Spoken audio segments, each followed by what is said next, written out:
Good morning, everybody. It is 9:33. Welcome back to the program. You know, Stivers, Ford, Lincoln, downright proud to salute great organizations in town. We have an awesome organization we're going to talk about here in just a couple of seconds. They have a pretty big event coming up in just a matter of weeks as we are looking right toward the crossroads of Iowa, folks. This is a very important organization. We have a bunch of different people joining us here. We have Ruth Harden. We also have Bob Merkley and Elena Steenson all in studio with us. Thank you all for being here.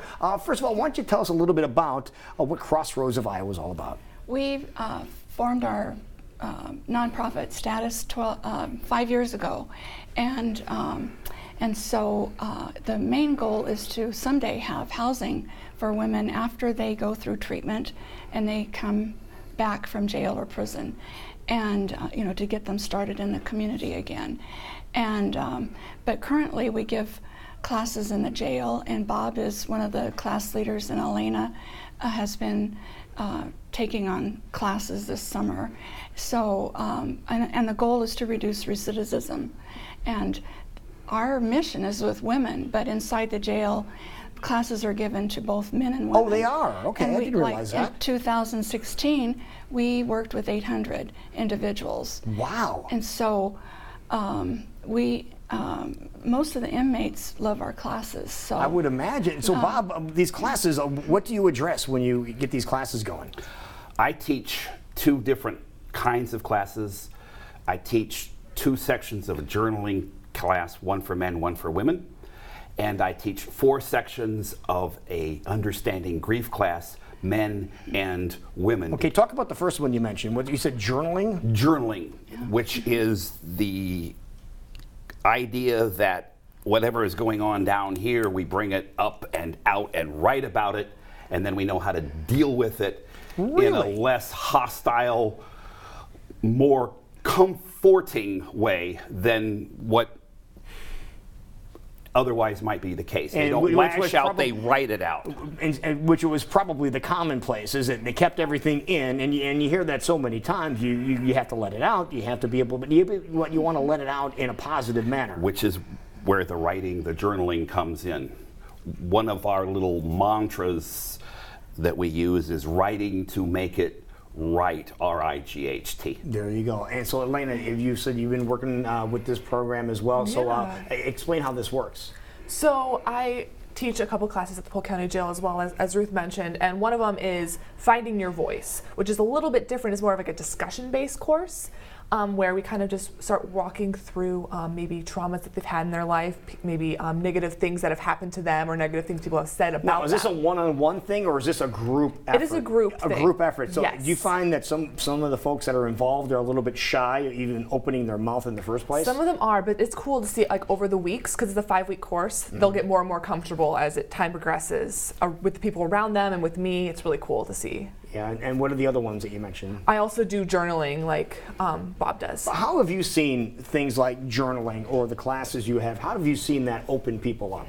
They're just more comfortable with their emotions, and they kind of know how to label them and how to work through them instead of being afraid of being emotional, because there's kind of the negative stigma. You took the words out of my mouth. You're afraid to be emotional, afraid to show your emotions, because some people say that shows a sign of weakness. Is that what they're thinking? Right, exactly. A lot of inmates have told me that. How do you overcome that? How do you get over that hump? Because for a lot of people, that is difficult. It really is. But I think seeing other people being vulnerable and being emotional around them, and then me telling some personal stories, I think it helps them be more comfortable and willing to give it a try, I guess. How about that? And it must make you feel good when you finally crack through that barrier. Oh, for sure, yeah. And what happens when people finally do get over that hump, as we called it? They are excited to help other people as well. It's just really cool to see that their personality changes. They're just happier people.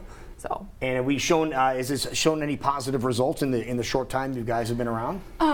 I started the class like 2.5 years ago, and yes, there's some people that come back, but we see favorable responses in the jail from folks. They thank us, and they appreciate the classes. They're therapeutic, and they appreciate what we do.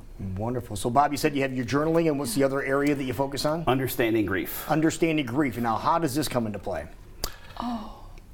It's really quite an amazing class. You have these people that have it so far inside that sometimes by their behavior or substance or alcohol abuse, in trying to handle it, and of course that fails, they wind up where they are. And so we, through our group working, figure out a way so that they can confront it and then move onward beyond it in a good way. Right. I remember quite clearly when this one fella said, "I'm getting out of here, and you folks saved my life."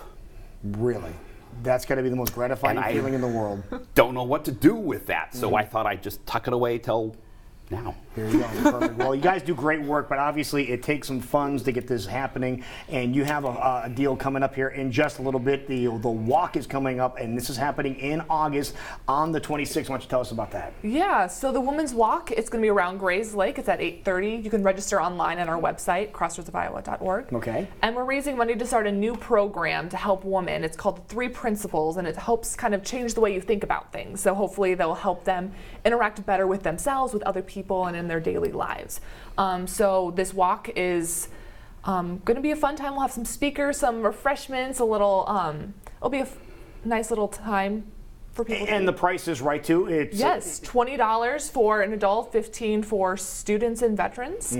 And if you register by today, you get a free T-shirt. Oh, you do? So, yeah. All right, let's get a sign up here. Yeah. Free T-shirts are involved here. Yeah. But it's a 26 around Grays Lake. What a beautiful place to walk, isn't it? Very nice, yes. And all the funds will be going to help a great organization. Right. Well, what you're doing is very, very important, and it's difficult. I can imagine the grief and the stress that you see from people that can't get their emotions out, but we commend you for doing this and helping people in their most trying times and try to help them get past what they're experiencing. Thank you so much for being here. Yeah. Now, if people want to get more information about your organization, where can they get that? Just write either on Facebook or on crossroadsofiowa.org. Sorry. There it is. And you get all the information. Thank you all for being here. We really thank appreciate you. it. Thank you so much. And Stivers Ford Lincoln, downright proud to salute your organization. It's 9:41 right now, and we will be right back.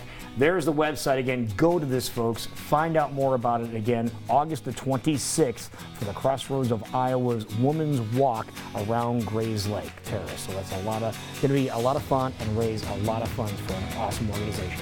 We'll be right back and head back out to the fair. Find out where Jackie's going to appear next when we return.